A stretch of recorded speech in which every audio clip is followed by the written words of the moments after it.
ஏங்க எங்கே போயிட்டு வரீங்க அப்படின்னு கேட்டேன். எனக்கு வேண்டப்பட்ட ஒருத்தரை பார்த்து. ஆஸ்பத்திரிக்குன்னார். எந்த ஆஸ்பத்திரிக்குன்னேன். மாட்டு ஆஸ்பத்திரிக்குன்னார். என்ன விஷயம்னேன். மாமனாருக்கு உடம்பு சரியில்லை, அதுதான் மாட்டு ஆஸ்பத்திரிக்கு போயிட்டு வரேன்னார். அட பாவி, அதுக்கு அந்த ஆஸ்பத்திரிக்காக போவாங்க அப்படின்னு ஆச்சரியமா. அட அது இல்லைப்பா, முதல்ல எங்கள் குடும்ப டாக்டர் தான் தேடிக்கிட்டு போனேன். அவர் அந்த நேரத்தில் அவர் வளர்க்குற நாய்க்குட்டிக்கு உடம்பு சரியில்லைன்னு சொல்லி அதை தூக்கிக்கிட்டு மாட்டு ஆஸ்பத்திரிக்கு போயிட்டாராம் சொன்னாங்க. அதனால் அங்கே போய் அவரை சந்தித்து விஷயத்தை சொல்லிவிட்டு வர்றேன்னார். அப்புறம் தான் எனக்கு கொஞ்சம் நிம்மதியாக இருந்தது. பொதுவாக நமக்கு தெரிஞ்ச வரையில் டாக்டர்கள் 2 வகை. நமக்கு வைத்தியம் பண்ணுற டாக்டர்கள் ஒரு வகை, நம்மக்கிட்ட இருக்கிற ஆடு மாடு கோழிக்கு வைத்தியம் பண்ணுற டாக்டர்கள் ஒரு வகை. இப்போ தான் எனக்கு தெரியும் இன்னொரு வகையான டாக்டர்களும் உண்டுங்கிறது. அது யாருன்னா பூச்சிகளுக்கு வைத்தியம் பண்ணுற டாக்டர்கள், அதாவது பூச்சி டாக்டர்கள். வெளிநாடுகளில் அப்படிலாம் கூட சில பேர் இருக்கிறாங்க. பிரிட்டனில் யார்க்ஷயர் வட்டாரத்தில் ராதர்ஹாம் அப்படின்னு ஒரு ஊர். அங்கே ஒரு விலங்கியல் மருத்துவர், பேர் டாக்டர் லான்ஸ் ஜெப்சன். அவர் ஆஸ்பத்திரி வாசலில் பார்த்தீங்கன்னா தினமும் நிறைய பேர் நின்றுக்கிட்டு இருப்பாங்க. கையில் கண்ணாடி குடுவை, தகர டப்பா இப்படி ஏதாவது இருக்கும். அதுக்குள்ளே ஏதாவது பூச்சிகள் இருக்கும். அதுக்கு வைத்தியம் பண்ணுறதுக்காக வந்தவங்க தான் அவங்கெல்லாம். சிலந்தி பூச்சி, பல்லி, தேளு, பாம்பு இப்படி ஏதாவது இருக்கும். பொழுதுபோக்காக சில பேர் நாய், பூனை, கிளி, மைனா, புறா இப்படி ஏதாவது வளர்க்குறாங்கல்ல, அது மாதிரி இப்போல்லாம் தேளு, பல்லி, பாம்பு, பூச்சி இதையெல்லாம் வளர்க்க ஆரம்பிச்சிட்டாங்களாம். இது ஒரு புது ஃபேஷன். இப்போ கூண்டுக்குள்ளே டப்பாக்குள்ளே போட்டு வளர்க்குறது, அதுக்கு ஏதாவது நோய் வந்துட்டுதுன்னா வைத்தியம் பண்ணுறதுக்கு டாக்டர்கிட்ட வந்துட வேண்டியது, இப்படி இந்த பழக்கம்லாம் நிறையா வந்துட்டுது. ரத்தம் உறிஞ்சிற அட்டைகள் கூட இவங்ககிட்ட வைத்தியத்துக்கு வருதான். சிலந்திகளில் செங்கால் சிலந்தின்னு ஒரு வகை. மத்திய அமெரிக்க காடுகளில் இது அதிகம். சிலந்திகள்லேயே ரொம்ப விலை உசந்தது இந்த ரகம்தான். கால்களில் சிவப்பு கோடுகள் இருக்கும். இந்த இனம் இப்போ குறைஞ்சிக்கிட்டே வர்றதுனால சர்வதேச விதிகளின்படி இவற்றின் ஏற்றுமதி இறக்குமதிக்கு தடை விதிக்கப்பட்டிருக்குது. அதனால் இதை வளர்க்குறவங்க வீட்டுக்குள்ளேயே இனவிருத்தி மூலமாக பெருக்கி விற்பனை பண்ணிட்டு வராங்களாம். அந்த வகை சிலந்திகள் தான் இப்போ வைத்தியத்துக்கு அதிகமாக வருதான். சரி, இதுக்கெல்லாம் எப்படி வைத்தியம் பண்ணுறாங்க? முதல்ல அதை குளிர்பதன பெட்டியின் வழுவழுப்பான சுவரில் விட்ட உடனே அதெல்லாம் மெதுவாக இறங்கி வரும். அப்போ அதன் நோயை கண்டுபிடிக்கிறது சுலபம். அப்புறம் அதுக்கு கிருமிகளை கொல்லக்கூடிய மருந்துகளையோ வலி நிவாரண மருந்துகளையோ கொடுப்பாங்க.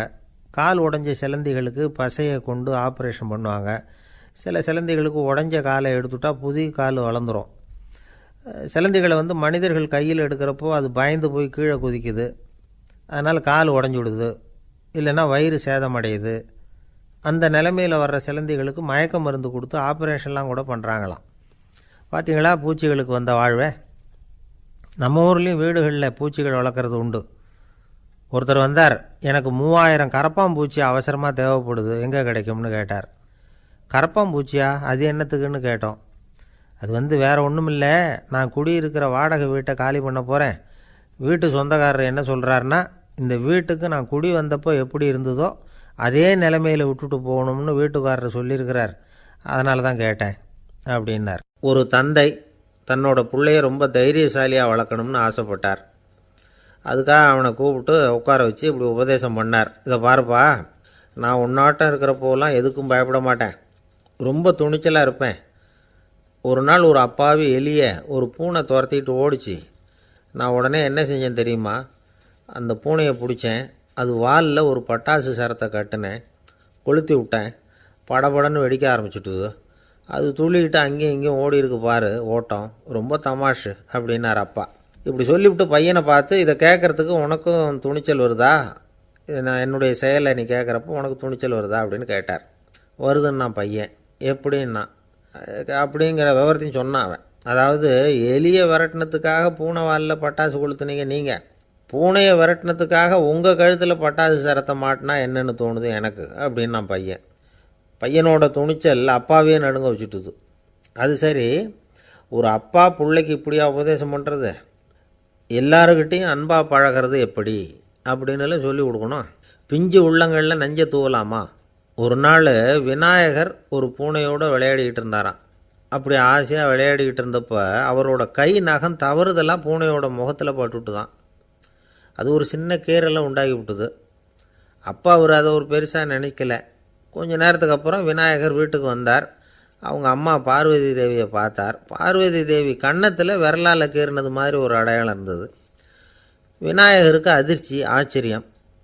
நம்ம அம்மா இந்த உலகத்துக்கே தாயார், அப்பேற்பட்ட அவங்க முகத்திலேயே கீறலை உண்டாக்கக்கூடியவங்க யாராக இருக்க முடியும் அப்படின்னு யோசனை பண்ணார். தாயே, உன்னுடைய கன்னத்தில் இந்த வடு எப்படிம்மா ஏற்பட்டதுன்னு கேட்டார். குழந்தாய், இது நீ செஞ்ச காரியம்தான்ப்பா, உன்னுடைய கை நகம் கீறினதுனால ஏற்பட்ட வடு தான் இது அப்படின்னாங்க அவங்க. விநாயகர் திடுக்கிட்டு போட்டார். எப்படிம்மா அது? நான் எந்த காலத்துலேயும் ஒன்று அப்படி கீறினதாக எனக்கு நினைவு இல்லையே அப்படின்னார். இன்றைக்கி காலையில் ஒரு பூனையை கீறினதை நீ மறந்துட்டியா அப்படின்னாங்க அந்த அம்மா. விநாயகர் திகைச்சு போய் நின்னார். பார்வதி தேவி சொன்னாங்க, இதை பார்ப்பா, இந்த உலகத்தில் இருக்கக்கூடிய எல்லா உயிர்கள்லேயும் நான் இருக்கிறேன். நான் தான் இந்த உலகமாக ஆகியிருக்கிறேன். ஆகையினால நீ யாரை துன்புறுத்தினாலும் அது உண்மையிலேயே என்ன துன்புறுத்தினதாக தான் வந்து முடியும் அப்படின்னாங்க. விநாயகர் மனசுக்குள்ளே ஒரு வெளிச்சம் ஏற்பட்டு தான். அதுக்கப்புறம் அவர் யாரையுமே கல்யாணம் பண்ணிக்காததுக்கு அதுதான் காரணமாக. இந்த உலகத்தில் எல்லாரையும், இங்கே இருக்கிற எல்லாத்தையும் தாயின் வடிவமாக அவர் பார்க்க ஆரம்பிச்சிட்டாராம். குருதேவர் ராமகிருஷ்ணர் இந்த கதையை எடுத்து சொல்லியிருக்கிறார். நபிகள் நாயகம் ஒரு தடவை ஒரு நாற்காலியில் உட்காந்து என்னமோ யோசனை பண்ணிகிட்டு இருந்திருக்கிறார். அப்போ அவரோட உடையில் ஒரு கீழ்ப்பகுதி தரையில் படிஞ்சு கிடந்திருக்குது. அங்கே விளையாடிக்கிட்டு இருந்த ஒரு பூனை அது மேலே வந்து படுத்து தூங்கி போச்சு. தொழுகை செய்ய வேண்டிய நேரம் வந்துட்டது. நபிகள் நாயகம் எழுந்திருக்க பார்த்தார். அப்போ தான் பூனை தன்னோட உடை மேலே படுத்து தூங்கிட்டு இருக்கிறது கண்ணில் படுது. பூனையோட தூக்கத்தை கலைக்க விரும்பல அவர். தன்னுடைய சகோதரியை கூப்பிட்டார். ஒரு கத்திரிக்கோள் எடுத்துகிட்டு வர சொன்னார். பூனை படுத்திருந்த உடைப்பகுதி மட்டும் இருக்குல்ல, அதை மட்டும் அதோட கத்திரிச்சு விட்டுட்டு அதுக்கப்புறம் அவர் எழுந்திரிச்சு தொழுகைக்கு போனாராம். அதாவது பிற உயிர்கள்கிட்ட எப்படி அன்பு காட்டணுங்கிறத பெரியவங்க எவ்வளவோ விதத்தில் நமக்கு எடுத்து காட்டியிருக்கிறாங்க. இருந்தாலும் எத்தனை பேர் மனசில் அதெல்லாம் உரைச்சிருக்குது. நாமளும் நம்ம ட்ரெஸ்ஸு மேலே ஒரு பூனை படுத்திருந்தா ஒரு கத்திரிக்கோலை தான் தேடுவோம், எடுத்துகிட்டு வர சொல்லுவோம். துணியை வெட்டுறதுக்கு பதிலாக இல்லை அதோட வாழை வெட்டினா என்ன அப்படின்னு தோணும். ஒரு ஆள் ரொம்ப பிரியமாக ஒரு பூனையை ஆற்றுல குளிப்பாட்டிக்கிட்டு இருந்தானா. எப்படி? அந்த பூனையை ஆற்று தண்ணியில் அமுக்கி அமுக்கி குளிப்பாட்டிக்கிட்டு இருக்கிறான். அந்த வழியாக போன பெரியவர் ஒருத்தர் இதை பார்த்தார். இதை பார்ப்பா, பூனையை அது மாதிரி ஆற்று தண்ணியில் அமுக்கி குளிப்பாட்டாத, மூச்சு திணறி செத்து போடும் அப்படின்னு அட்வைஸ் பண்ணார். நீ போய் அவன் வேலையை பார்த்துக்கிட்டு, எனக்கு எல்லாம் தெரியும்னா இவன். சரின்னு அவர் போயிட்டார். கொஞ்ச நேரம் கழித்து அவரே அந்த வழியாக திரும்பி வந்துக்கிட்டு இருந்தார். ஆற்றுல பூனையை குளிப்பாட்டிக்கிட்டு இருந்தவன் அழுதுகிட்டு உட்காந்துருக்கிறான். பக்கத்தில் அந்த பூனை செத்து கிடக்குது. இதை பார்த்தார் பெரியவர். நான் தான் அப்போவே சொன்னேனே அந்த பூனையை ஆற்றுல நினைக்காதேன்னு, அதை கேட்டிருந்தா அப்படி ஆயிருக்குமா அப்படின்னார். அந்த ஆள் கோபமாக இவரை முறைச்சி பார்த்தான். அட போய்யா, இந்த பூனை ஆற்றுல குளித்ததுனால ஒன்றும் செத்து போகல, குளித்ததுக்கப்புறம் அதோட உடம்பு ஈரமாக இருக்குதுன்னு அதை புழிஞ்சேன், அதனால தான் இப்படி ஆயிட்டுது அப்படின்னு நானாம். உலகத்தில் எது எதுக்கும் ஆராய்ச்சி கூடங்கள் இருக்குதுல்ல, அது மாதிரி தூக்கத்தை பற்றி ஆராய்ச்சி பண்ணுறதுக்கு ஒரு ஆராய்ச்சி கூடம் இருக்குது. அப்படி ஆராய்ச்சி பண்ணணும்னா அதுக்கு மூழ்கிக்கிட்டு இருக்கணும்ல. அதனால தான் அந்த ஆராய்ச்சி கூடம் இங்கே இல்லை. அமெரிக்காவில் பாஸ்டன் பல்கலைக்கழக மருத்துவமனையில் அது இருக்குது. அங்கே தூக்கத்தை பற்றி பலவிதமான ஆராய்ச்சிகள் பண்ணிகிட்டு இருக்கிறாங்க. அந்த ஆராய்ச்சி கூடத்தில் இயக்குனராக இருக்கிற ஒரு நிபுணர் அவர் என்ன சொல்கிறார் தெரியுமா? உங்களுக்கு தூக்கம் வரலையா, நீங்கள் நல்லா தூங்கிறதுக்கு தாராளமாக சில யோசனைகளை என்னால் சொல்ல முடியும் அப்படிங்கிறார். யோசனை தானே, காசா பணமாக கேட்டு வச்சுக்கலாமே. உணவு, மனநிலை, தூங்கும் இடத்தோட சூழ்நிலை, படுக்கைக்கு செல்கிறப்போ உள்ள பழக்க வழக்கங்கள், இது காரணமாக ஒருத்தருக்கு தூக்கம் வராமல் போகலாம். தூக்கம் வராததுக்கு இதுதான் காரணம்னா அதையெல்லாம் சுலபமாக கட்டுப்படுத்தலாங்கிறார் அவர்.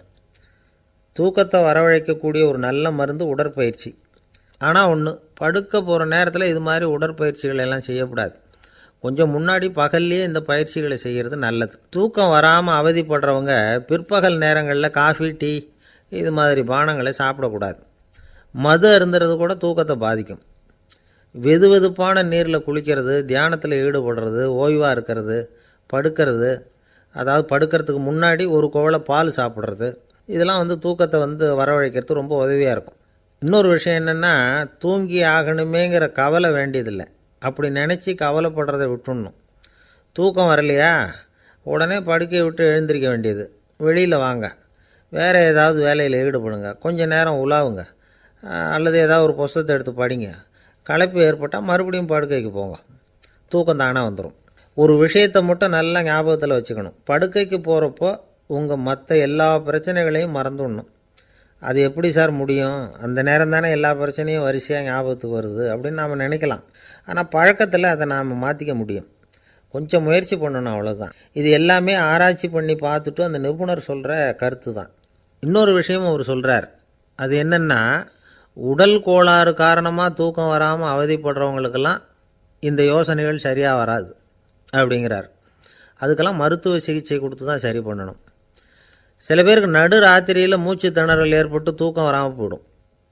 ஊரெல்லாம் தூங்குறப்போ தான் மட்டும் தூங்காமல் மூழ்கிட்டு இருக்கிறது, ஊரெல்லாம் மூழ்கிட்டு இருக்கிறப்போ தான் மட்டும் தூங்குறது, இது மாதிரி கோளாறுகளால் சில பேர் பாதிக்கப்படலாம். காலு தசை முறுக்கிக்கிறதுனால சில பேருக்கு அடிக்கடி விழிப்பு வரலாம். மன அழற்சி காரணமாக சில பேருக்கு தூக்கம் வராது. இது மாதிரி கோளாறுகளுக்கெல்லாம் அதுக்கு தகுந்த மாதிரி சிகிச்சை கொடுத்து தான் சரி பண்ண வேண்டியிருக்கும். எந்த கோளாறும் இல்லாமல் தூக்கம் வரலைன்னா ஆரம்பத்தில் சொன்ன முறைகளை கடைப்பிடிச்சி பார்க்கலாம். தூக்கம் வந்ததுன்னா யோசனை சொன்ன அந்த நிபுணருக்கு நன்றி சொல்லலாம். ஒருத்தர், ஏன் சார் பஸ்ஸில் தூங்குறது கெட்ட பழக்கமானு கேட்டார். இல்லையே, நான் கூட பஸ்ஸில் போகிறப்ப தூங்கிட்டு தானே போவேன் அப்படின்னார் இன்னொருத்தர். அப்புறம் ஏன் என்ன டிரைவர் வேலை வேணாம்னு வீட்டுக்கு அனுப்பி வச்சுட்டாங்க அப்படின்னாராம் அவர். ஒருத்தரை பார்த்து உன்னுடைய நண்பர்கள் யார் அப்படின்னு ஒரு கேள்வி கேட்டு பாருங்க. கொஞ்சம் யோசித்து பதில் சொல்லுவாங்க. அவங்கக்கிட்டேயே உன்னுடைய எதிரிகள் யார் அப்படின்னு கேளுங்க, கடகடன்னு ஒப்பிச்சிருவாங்க. நம்ம மனசு இருக்க, அது எப்படின்னா, நம்ம நண்பர்களை விட எதிரிகளை அது நல்லா ஞாபகத்தில் வச்சுக்கும். இது ஒரு ஆச்சரியமான உண்மை. உங்களால் நண்பர்களை மறந்துட முடியும், ஆனால் எதிரிகளை மறந்துட முடியாது. இது ஒரு வேடிக்கையான நிலைமை தான். அழகான தருணங்களை நாம் ஏன் மறந்துடுறோம்? இது இயற்கை. ஏன்னா நம்ம மனசு மலர்களை கவனிக்கிறதில்ல, அதில் இருக்கிற முள்ளை தான் கவனிக்குது. தன்னை காயப்படுத்துகிற எதையும் அது உடனே கண்டுகொள்ளுது. ஒரு தெளிந்த சிந்தனை உடைய மனசு மிக அழகாக உள்ள எல்லாத்தையும் கவனிக்கும். அது நன்றியுடன் உணரக்கூடிய எல்லாத்தையும் பார்த்து குறிச்சிக்கும். இப்படிப்பட்டவங்க வாழ்க்கை இயல்பாகவே நல்லா அமையும். அது ரொம்ப அபூர்வம். மனசில் உள்ள ஒரு சிறிய அமைப்பை மாற்றுவதை பொறுத்து தான் இந்த விஷயம் அப்படிங்கிறார் ஓஷோ. ஒரு யூத கோவில் இருந்து தான், அது யூதர்களின் மடமாகவும் இருந்தது. அங்கே ஒரு தலைமை குரு, அவர் ரொம்ப கண்டிப்பானவர். அந்த கோவிலை ஒட்டி ஒரு தோட்டம். ஒரு நாள் காலையில் அந்த தோட்டத்தில் 2 இளம் யூதர்கள் நடந்து போய்கிட்டு இருக்கிறாங்க. காலையில் 1 மணி நேரம், மாலையில் 1 மணி நேரம் அவங்க அந்த தோட்டத்தில் நடக்கிறதுக்கு அனுமதி உண்டு. மற்ற நேரங்களில் அவங்க மத புத்தகங்களை படிக்கணும், பிற விதிமுறைகளை கடைபிடிக்கணும். அந்த 2 பேருமே தொடர்ந்து புகைப்பிடிக்கிற பழக்கம் உள்ளவங்க.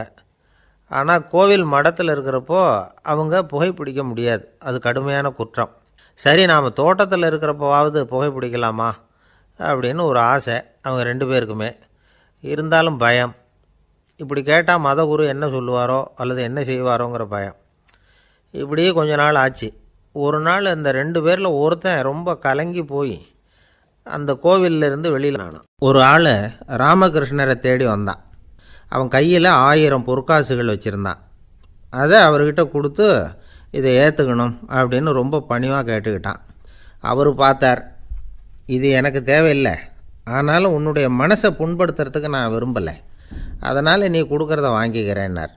வாங்கிக்கிட்டார். அப்புறம் கேட்டார், இதை பாரு, இனிமேல் இதெல்லாம் என்னுடைய இது தானே அப்படின்னார். ஆமாம், அதையெல்லாம் நான் உங்களுக்கே கொடுத்துட்டேன்னாவேன். சரி, இப்போ நீ எனக்காக ஒரு காரியம் பண்ணணும்னார். என்ன செய்யணும்னு சொல்லுங்கன்னா, இந்த நாணயங்களையெல்லாம் எடுத்துக்கிட்டு போய் கங்கை நதியில் எரிஞ்சுட்டு வா அப்படின்னார். இவனுக்கு அதிர்ச்சியாக போச்சு. என்ன பண்ணுறது? இனிமேல் அது முடியாதுன்னு சொல்ல முடியாது.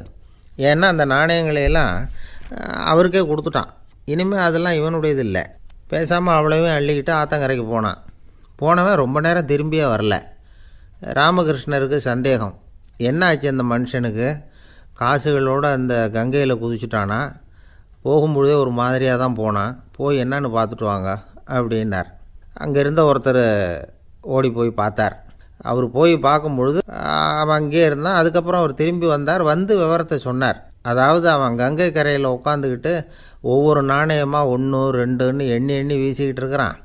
அவனை சுற்றி ஒரு கும்பல் நின்றுக்கிட்டு அவனை தடுத்துக்கிட்டு இருக்குது அப்படின்னு விவரத்தை சொன்னார் போயிட்டு வந்தவர். இதை கேட்டதும் ராமகிருஷ்ணரே புறப்பட்டு அங்கே போனாராம். என்ன இப்படி பண்ணிகிட்ருக்கிற? நான் உன்னை அந்த நாணயங்களை கங்கையில் வீசி எறிய சொன்னேன், நீ ஏன் அதை எண்ணிக்கிட்டு இருக்கிற அப்படின்னார். பழக்கம்தான் காரணம். நான் ஒவ்வொரு நாளும் ஒவ்வொன்றா சேமித்து வச்சேன். இன்றைக்கி என்கிட்ட நிறைய இருக்குது. உங்களுக்கு ஒரு 1000 நாணயங்களை கொடுக்கணுங்கிறது என்னோடய ஆசை அப்படின்னா.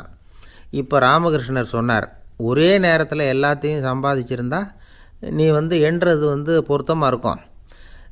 எல்லாத்தையும் இழக்கும்போது ஒவ்வொன்றா எண்ணிக்கிட்டு இழக்கிறதுங்கிறது சரியான செயல் இல்லை.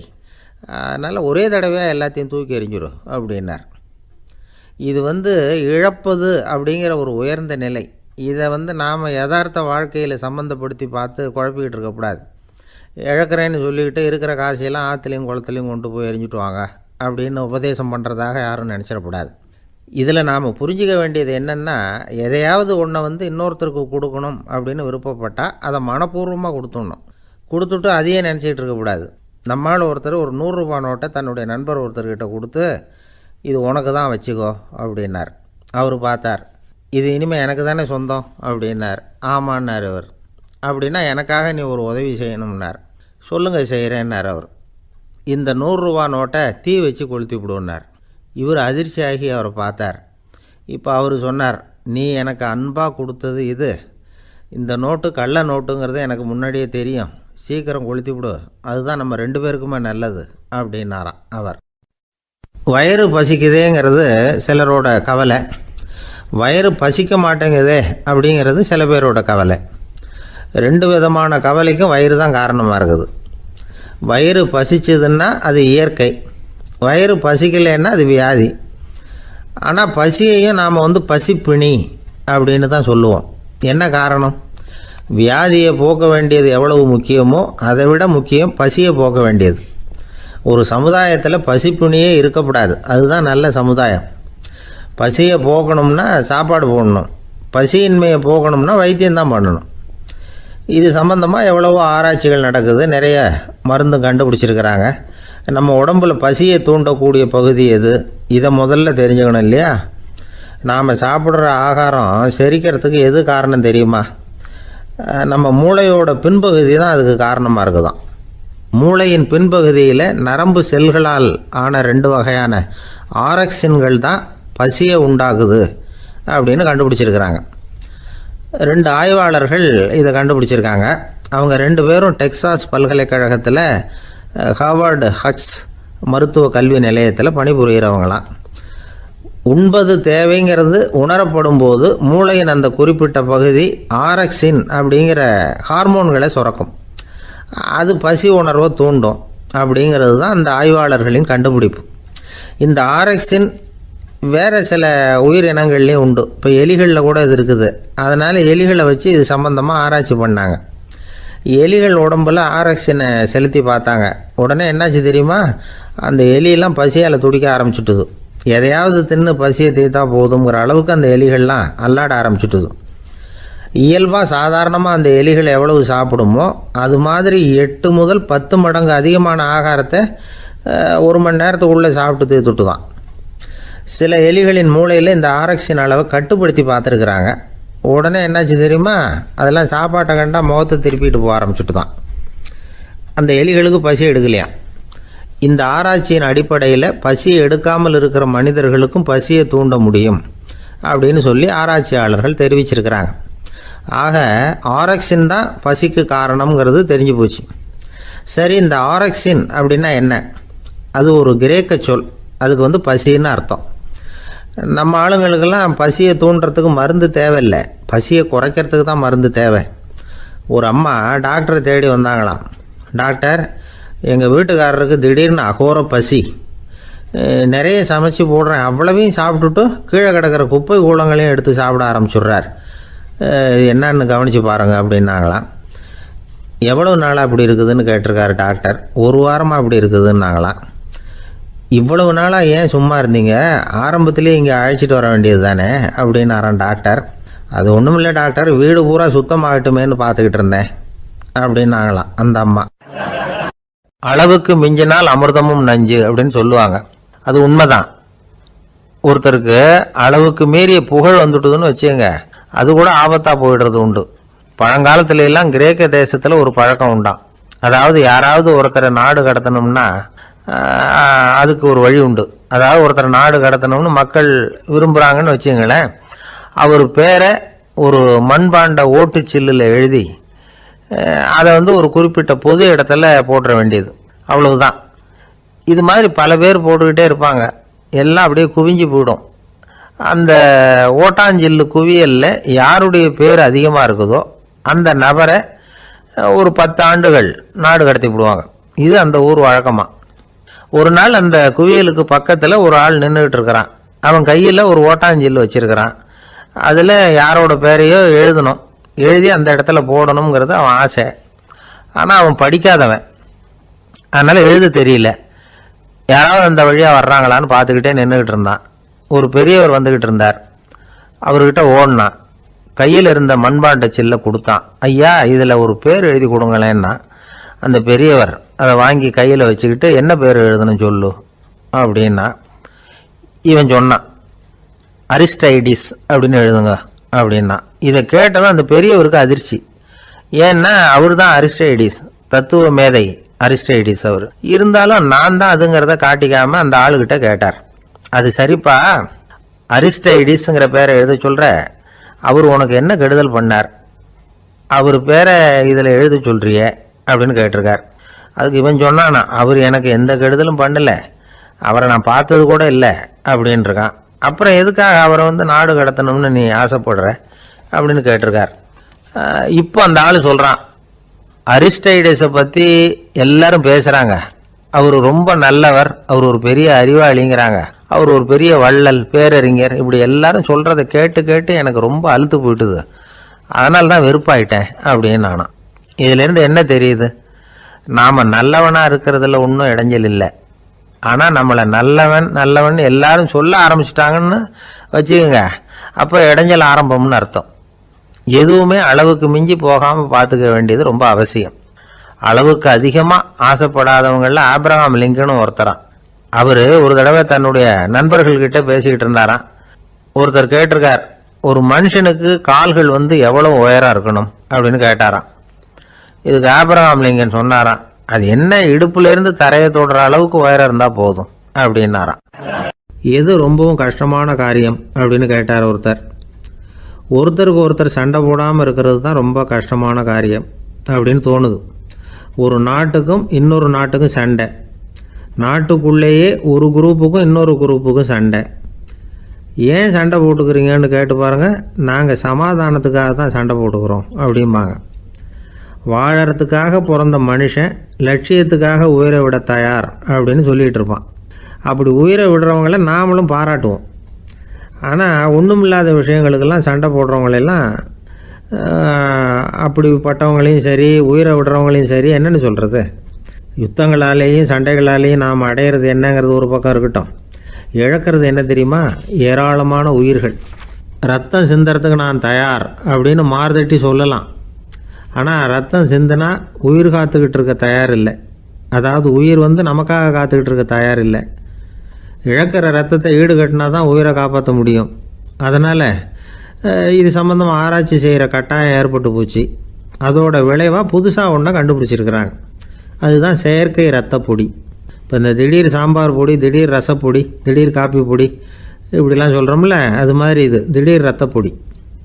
இஸ்ரேல் ஒரு சின்ன நாடு, மக்கள் தொகை குறைச்சல், அதோட போர்கள் வேறு. அதனால் காயம்பட்டவங்களை காப்பாற்றியே தீர வேண்டிய கட்டாயம். காப்பாற்றணும்னா ரத்த இழப்பை தடுக்கணும். அப்படின்னா உடனடியாக புது ரத்தம் செலுத்தி ஆகணும். திடீர்னு ரத்தம் வேணும்னா எங்கே போகிறது? அதுவும் கிடைக்கிற ரத்தம் சேர்கிற குரூப்பாக இருக்கணும். ஒரு வேடிக்கை பார்த்தீங்களா, நான் வேறு குரூப்பு நீ வேறு குரூப்புன்னு இவன் சண்டை போடுறான். இதில் அடிப்பட்டவனுக்கு ரத்தம் கொடுக்க போனால் அதுலேயும் அது வேறு வேறு குரூப்பாக இருக்குது. அது ரத்தமும் வேறு வேறு குரூப்புன்னு சொல்லிகிட்டு இருக்குது. எந்த குரூப்பு ரத்தம் வேணும், அது உடனடியாக கிடைக்கலன்னா என்ன பண்ணுறது? இப்படிப்பட்ட கஷ்டம்லாம் நமக்கு வந்துடுது. இதுக்காக தான் விஞ்ஞானிகள் இந்த ரத்த பொடியை கண்டுபிடிச்சிருக்கிறாங்க. அதாவது ஒரு ஆள் அடிபட்டு போட்டான்னு வச்சுங்களேன், அவனுக்கு ரத்தம் கிடைக்கல, உடனே என்ன பண்ணலாம், இந்த சுத்தப்படுத்தப்பட்ட தண்ணீரை கொஞ்சம் எடுத்துக்க வேண்டியது, அதில் இந்த ரத்த பொடியை கரைக்க வேண்டியது.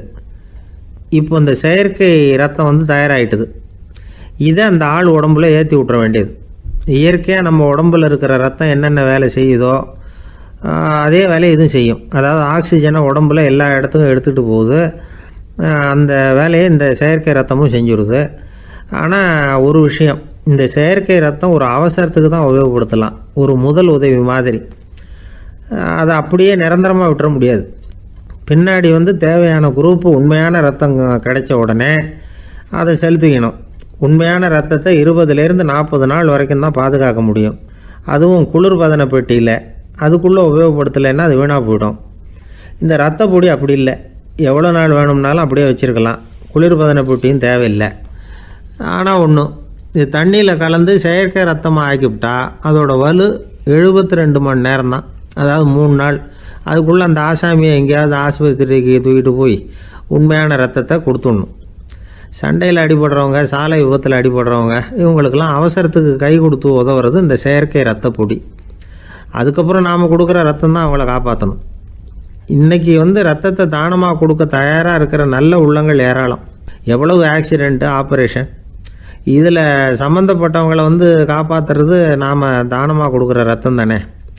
ஒரு ஆக்சிடெண்ட்டு, ஒரு ஸ்கூட்டர் ஒரு ஆள் மேலே மோதி விட்டுது, பார்த்து வரக்கூடாதா அப்படின்னா அந்த ஆள், நீ தான் பார்த்து நடக்கணும், ஏன்னா 20 வருஷமாக நான் அந்த ஸ்கூட்டரை ஓட்டிகிட்டு இருக்கிறேன் அப்படின்னானா இவன். இதுக்கு அவன் சொன்னானா, நீ தான் பார்த்து ஓட்டணும், ஏன்னா 40 வருஷமாக நான் இப்படி நடந்துக்கிட்டு இருக்கிறேன் அப்படின்னானா. அந்த மரத்தின் உச்சியில் ஒரு பறவை கூடு, ஏதோ ஒரு பறவை கூடு கட்டியிருந்தது. அது என்ன பறவைன்னா ராஜாளி. ஒரு குரங்கு அந்த மரத்து கிளையில தாவி தாவி குதிச்சுக்கிட்டு இருந்தது. அப்போ இந்த கூட்டில் இருந்த முட்டை அது கண்ணில் போட்டுவிட்டுது. அதுக்கப்புறம் அது சும்மா இருக்குமா, விளையாட்டாக ஒரு முட்டையை எடுத்தது, மரத்தை விட்டு கீழே இறங்குச்சு. கீழே ஒரு குப்பை மேட்டில் ஒரு கோழி சில முட்டைகளை அது பாட்டுக்கு இட்டு வச்சிருந்தது. குரங்கு தன் கையில் இருந்த ராஜாளி பறவையோட முட்டையை அந்த கோழி முட்டைகளோட சேர்த்து போட்டுட்டு போயிட்டுது. கோழி வந்தது, பார்த்தது, அதுக்கு ஒன்றும் வித்தியாசம் புரியல. தன்னுடைய முட்டைகளோடு சேர்த்து அந்த ராஜாளி முட்டையையும் சேர்த்து அடைகாத்துது. கொஞ்ச நாளில் குஞ்சுகள்லாம் பொரிச்சுது, எல்லாம் முட்டையை விட்டு வெளியில் வந்தது. ராஜாளி பறவையோட குஞ்சு அந்த கோழி குஞ்சுகளோடவே சேர்ந்து வளர்ந்தது.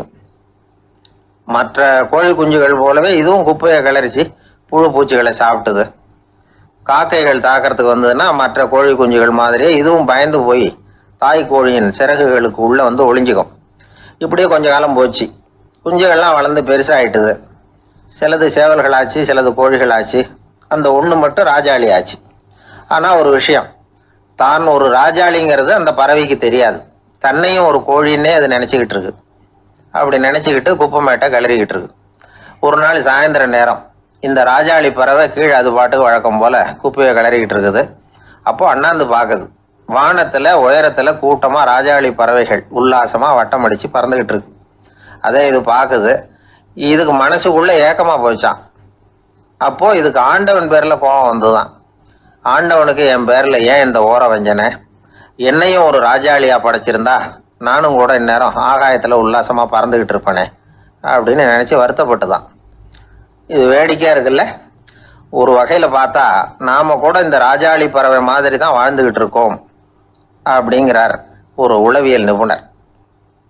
நம்மால் எவ்வளவு வேலை செய்ய முடியும் அப்படின்னு நாம் நினச்சிக்கிட்டு இருக்கிறோமோ அதை விட பல மடங்கு நம்மால் வேலை செய்ய முடியுமா, பல மடங்கு வேகமாகவும் வேலை செய்ய முடியும் அப்படிங்கிறார் அவர். நம்முடைய முழுமையான பலம் என்னங்கிறது நமக்கே தெரியறதில்ல, அதுதான் கஷ்டம். நம்முடைய பலம் தெரியாததுனால தான் நாம் எதுக்கு எடுத்தாலும் பயந்துக்கிட்டு இருக்கிறோம். ஒரு ஆள் இருந்தான், அவனுக்கு எப்படின்னா கோழியை கண்டா பயப்படுவான். ஏன் கோழியை கண்டா பயம்னா, அவனுக்கு மனசுக்குள்ள தான் ஒரு புழுன்னு நினைப்பு. தன்னை ஒரு புழுவாக நினைக்கும் பொழுது, புழுன்னா கோழி கொத்தும்ல, அதனால கோழியை கண்டு பயப்பட ஆரம்பிச்சிட்டான். இவன் நடுங்கிடுவான். எதிரில் கோழி வந்ததுன்னா உடம்பு பூரா நடுங்க ஆரம்பிச்சிடும். வீட்டில் இருக்கிறவங்க பார்த்தாங்க. இவனை அழைச்சிட்டு போய் ஒரு மனநோய் மருத்துவமனையில் சேர்த்துட்டாங்க. அங்கே உள்ள டாக்டர் இவருக்கு சிகிச்சையெல்லாம் கொடுத்தார். ஒரு வாரம் இவனை தங்க வச்சு வேண்டிய சிகிச்சையெல்லாம் கொடுத்து மன ரீதியாக அவனை மாற்றி, சரி இனிமேல் நீ வீட்டுக்கு போகலாம்னு சொல்லி அனுப்பி வச்சார். வீட்டுக்கு புறப்பட்டான். அப்போ சொன்னார், இதை பாருப்பா, நீ வீட்டுக்கு போகலாம், நேராக வீட்டுக்கு போ, நல்லா ஞாபகம் வச்சுக்கோ, இனிமே நீ ஒரு புழு கிடையாது, மனுஷன். தைரியமா புறப்படு, போயிட்டு வா அப்படின்னு சொல்லி வழி அனுப்பி வச்சார். சரிங்க டாக்டர்னு சொல்லிவிட்டு இவன் புறப்பட்டு போனான். பாதி வழி போயிருப்பான். லேசா நிமிர்ந்து பார்க்கறான், எதிரில் ஒரு கோழி வந்துகிட்டு இருக்கு. அது பாட்டுக்கு சாதாரணமா நடந்து வந்துகிட்டு இருந்தது. அவ்வளவுதான், இவன் உடம்பு கிடுகிடுன்னு ஆட ஆரம்பிச்சுட்டுது. திரும்பி ஓடி வந்துட்டான். டாக்டர் கேட்டார், ஏன்பா திரும்பி ஓடி வந்துட்டேன்னு. பாதி தூரம் போயிட்டேன் டாக்டர், எதிரில் ஒரு கோழி வந்துகிட்டு இருக்குது, அதான் பயமா இருந்தது, வந்துட்டேன்னா. டாக்டருக்கு ஒரு மாதிரி ஆயிடுது. அவர் சொன்னார், இதை பாருப்பா, நான் தான் சொன்னேனே, நீ ஒரு புழு இல்லை, மனுஷன். இனிமே நீ புழு கிடையாது, நீ ஒரு மனுஷன். நீ ஒரு புழு இல்லைங்கிறது இன்னமும் உனக்கு புரியலையா அப்படின்னார் டாக்டர். நான் புழு இல்லைங்கிறது எனக்கு தெரிஞ்சுட்டுது டாக்டர், இது அந்த கோழிக்கு தெரியுமான்னு தெரியலையே அப்படின்னா. இவெல்லாம் எந்த காலத்துல மாறுறது? அதனால வாழ்க்கையில வெற்றி பெறணும் அப்படின்னு நினைக்கிறவங்க யாரா இருந்தாலும் தன்னுடைய பலம் என்ன அப்படிங்கிறத முதல்ல புரிஞ்சுக்கணும். தன்னுடைய சக்தியை புரிஞ்சு